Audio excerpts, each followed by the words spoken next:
A major defeat for the United Auto Workers Union. Workers at the Volkswagen plant in Tennessee have voted against union representation. They rejected a bid by the UAW to organize at the company's Chattanooga plant.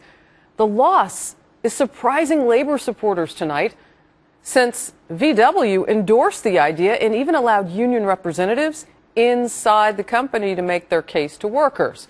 Brian Yennis is live in our New York City newsroom with more on this. Brian? Harris, the United Auto Workers membership and influence has been declining for decades. The UAW has publicly admitted that the union has no long-term future if they cannot begin to organize outside of Detroit's three major auto companies. That's exactly why last night's vote was so big. The Chattanooga Volkswagen plant was seen by union supporters as the UAW's best chance to gain traction with foreign auto plants opening up in the South. But after 3 days of balloting, workers at the plant voted Friday night 712 to 626 votes against joining the union. Friday night's vote is a major win for Republicans like Senator Bob Croker of Tennessee, who blamed the UAW for bankrupting U.S. automakers in Detroit. Croker has been the most vocal opponent and was crucial in bringing Volkswagen to Chattanooga. The plant became a political football over the past few weeks.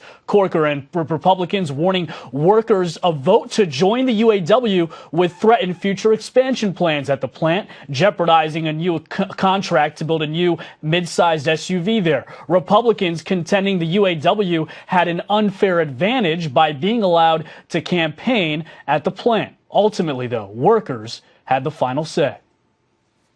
It's not politicians, it's not the owners of the auto plant, and it's not the UAW, it was the workers. And they decided that they're making sufficient wages, that they have a voice with management, and they liked their jobs and didn't feel like they needed union representation. The UAW releasing a statement reading in part, "While we're outraged by politicians and outside special interest groups interfering with the basic legal right of workers to form a union, we're proud that these workers were brave and stood up to the tremendous pressure from outside."